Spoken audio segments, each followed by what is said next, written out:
कितना ही मेहनती बेटा हो, कितनी मेहनती बेटी हो, लेकिन बीमारी परिवार में मुसीबत कर देती है। तो मोदी ने की एक और गारंटी,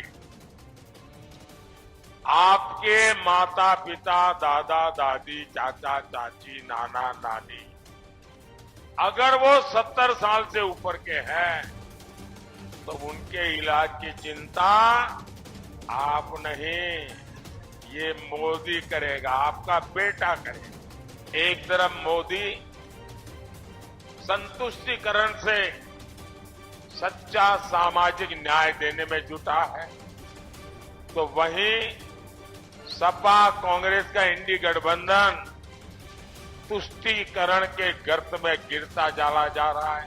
कभी छिप करके, कभी खुलेआम। हिंदू मुसलमान 70 साल से यही खेल करते रहे।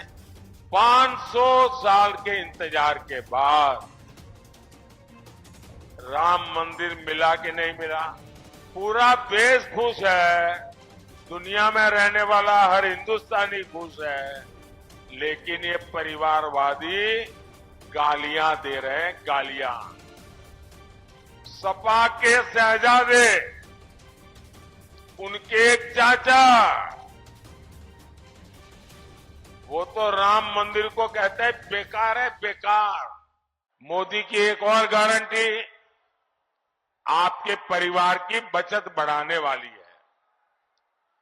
अब देखिए, हर परिवार में बुजुर्ग लोग होते हैं, 70 वर्ष से ऊपर के आयु के, माता पिता, दादा दादी, चाचा चाची, नाना नानी, कोई न कोई तो होता ही है। और 70 साल हो जाते हैं तो छोटी मोटी बीमारी भी आ जाती है। अब जो बेटा और बेटी कमाते हैं, उनके सामने एक तरफ खुद का रोजमर्रा की जिंदगी, दूसरी तरफ बच्चों का भविष्य, और ऊपर से बुजुर्ग माता पिता की जिम्मेवारी। और उसमें भी अगर कोई बीमारी आ गई तो वो परिवार बेचारा तबाह हो जाता है। कितना ही मेहनती बेटा हो, कितनी मेहनती बेटी हो, लेकिन बीमारी परिवार में मुसीबत कर देती है। तो मोदी ने की एक और गारंटी, आपके माता पिता, दादा दादी, चाचा चाची, नाना नानी अगर वो 70 साल से ऊपर के हैं तो उनके इलाज की चिंता आप नहीं, ये मोदी करेगा, आपका बेटा करेगा। और इससे आपका जो पैसा बचेगा, उससे आपको अपने बच्चों का भविष्य बनाना है, बनाएंगे। भाइयों बहनों, एक तरफ मोदी संतुष्टिकरण से सच्चा सामाजिक न्याय देने में जुटा है, तो वहीं सपा कांग्रेस का इंडी गठबंधन तुष्टीकरण के गर्त में गिरता चला जा रहा है। वोट बैंक की राजनीति से ऊपर नहीं उठता है। आए दिन कभी छिप करके, कभी खुलेआम। हिंदू मुसलमान 70 साल से यही खेल करते रहे। अब मुझे बताइए भाइयों, इस देश को 500 साल के इंतजार के बाद, 500 साल के इंतजार के बाद राम मंदिर मिला कि नहीं मिला? आपको आनंद हुआ कि नहीं हुआ? गर्व हुआ कि नहीं हुआ? पूरा देश खुश है, दुनिया में रहने वाला हर हिंदुस्तानी खुश है, लेकिन ये परिवारवादी गालियां दे रहे हैं, गालियां। सपा के शहजादे, उनके एक चाचा, वो तो राम मंदिर को कहते हैं बेकार है, बेकार। ये सपा के शहजादे काशी का मजाक उड़ाते हैं। साथियों, अपने वोट बैंक को खुश करने के लिए ये लोग हर हद पार कर रहे हैं। अब मुझे हैरानी है, 21वीं सदी, और ये 3 तलाक का झंडा लेके घूम रहे हैं। ये माताओं बहनों के साथ जुल्म हो रहा है, ये समझने को तैयार नहीं। क्यों? वोट मिलता है। ये आर्टिकल 370 जो हटाया हमने, देश का संविधान पूरे देश में लागू किया, अब कहते नहीं हम 370 की दीवार फिर से बना देंगे। ये धर्म के आधार पर देश में आरक्षण की वकालत करते हैं। ये देश का संविधान बदलकर एससी, एसटी, ओबीसी को जो आरक्षण मिला है उसका हक छीनना चाहते हैं, डाका डालना चाहते हैं। और ये काम उन्होंने कर्नाटक में कर दिया। वहां उन्होंने क्या किया, वहां जितने मुसलमान थे कर्नाटका में, कितने ही सुखी हो, संपन्न हो, पढ़े लिखे हो, उन्होंने रातों रात सभी मुसलमानों को एक हुक्म करके ओबीसी बना दिया। ऐसे क्या हुआ, जो ओबीसी को आरक्षण मिला था उसमें बहुत बड़ा डाका डाल दिया। रातों रात आरक्षण का 2 हिस्से हो गए, एक हिस्सा उनके पास चला गया और बाकी जो इतने सालों से ओबीसी का आरक्षण था वो बेचारे रोते रह गए। और ये पूरा मॉडल पूरे देश में लागू करना चाहते हैं। भाइयों बहनों, मैं भी आप ही के बीच में से निकला हूं।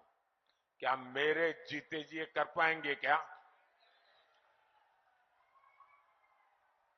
मेरे जीते जी ये ओबीसी का आरक्षण छीन पाएंगे? क्या मेरे जीते जी ये एससी का आरक्षण छीन पाएंगे? क्या मेरे जीते जी एसटी का आरक्षण छीन पाएंगे? क्या भाइयों बहनों, मैं जिंदा हूं ना, तब तक मैं इनको ये राजनीति नहीं करने दूंगा। अब आपने सुना होगा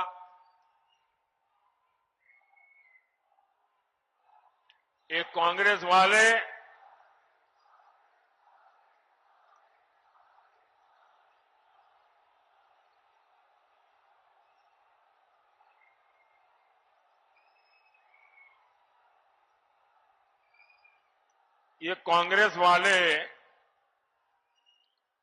एक एक्सरे मशीन लाए, एक्सरे मशीन। जरा उससे सावधान रहने की जरूरत है। एक कांग्रेस वाले अभी पिछले 1 हफ्ते से मैं जरा उनकी हिडन एजेंडा को खुला कर रहा हूं, तब से डर गए हैं और मुझे लगता है उनका एक्सरे मशीन बिगड़ा हुआ है, रिपेयरिंग में गया लगता है। वो कहते हैं हम आपकी संपत्ति का एक्सरे निकालेंगे। आपके पास शादी करके आए तो आपके पास कितना सोना था, कितने गहने थे, आपके पास मंगलसूत्र था कि नहीं था, बैंक में कुछ पैसा पड़ा है कि नहीं पड़ा है, खेत खलिहान कितना है, गाड़ी वाड़ी व्यापार वगैरह कुछ। बोले हम सारा एक्सरे निकालेंगे और आपकी आवश्यकता से ज्यादा है वो हम छीन लेंगे। मुझे बताइए, आपको छीनने देंगे क्या? आपका खेत खलिहान छीनने देंगे क्या? आपका मंगलसूत्र छीनने देंगे क्या? आपके गहने छीनने देंगे क्या? भाइयों बहनों, इनका तो इरादा है कि अब आपके पास जो है ना, वो मरने के बाद आप अपने बच्चों को नहीं दे सकते हैं। बताइए, हमारे देश में हर माँ बाप जीवन के आखिर में चाहता है कि मेरे पास कुछ ज्यादा हो ताकि मैं बच्चों को दे करके जाऊं। ये कहते हैं मरने के बाद आप अपने बच्चों को नहीं दे पाएंगे, आधे से ज्यादा सरकार ले लेगी। क्या आप लेने देंगे क्या? भाइयों बहनों, ये सपा कांग्रेस के खेल खतरनाक है, शहजादों की नीति खतरनाक है। वो आप यहां आपसे वोट मांगने हैं और दक्षिण भारत में जाकर के उत्तर प्रदेश के लोगों का अपमान करते हैं, गालियां देते हैं, उत्तर प्रदेश के लोगों के लिए अनाप शनाप भाषा बोलते हैं। वो ये लोग सनातन धर्म को गालियां दिलवाते हैं। इनके साथ ही डीएमके के लोग हो, केरल में लेफ्ट के लोग हो, कर्नाटक और तेलंगाना कांग्रेस के लोग हो। जब वो दल यूपी के लोगों को गालियां देते हैं तो सपा कांग्रेस वाले अपने कान में रुई डाल देते हैं। क्या यूपी के लोगों को गाली देने वाले इंडी गठबंधन को आप माफ कर देंगे क्या? हम उत्तर प्रदेश के लोगों को गाली देने वालों को माफ कर देंगे क्या? साथियों, विकसित भारत के लिए हमें भाजपा को जिताना है, हमें भारत को मजबूत बनाना है। ये बतावा हम यहां से जीत के लिए आश्वस्त होई के जाए ना? बोला? अरे फिर से बोला। मछली शहर में भी कमल के फूल खिली ना? बोला खिली ना? यही जोश है जिसके चलते फिर एक बार देश कह रहा है, फिर एक बार मैं बहुत बहुत आपका आभारी हूं। मेरे साथ बोलिए भारत माता की, भारत माता की। बहुत बहुत धन्यवाद।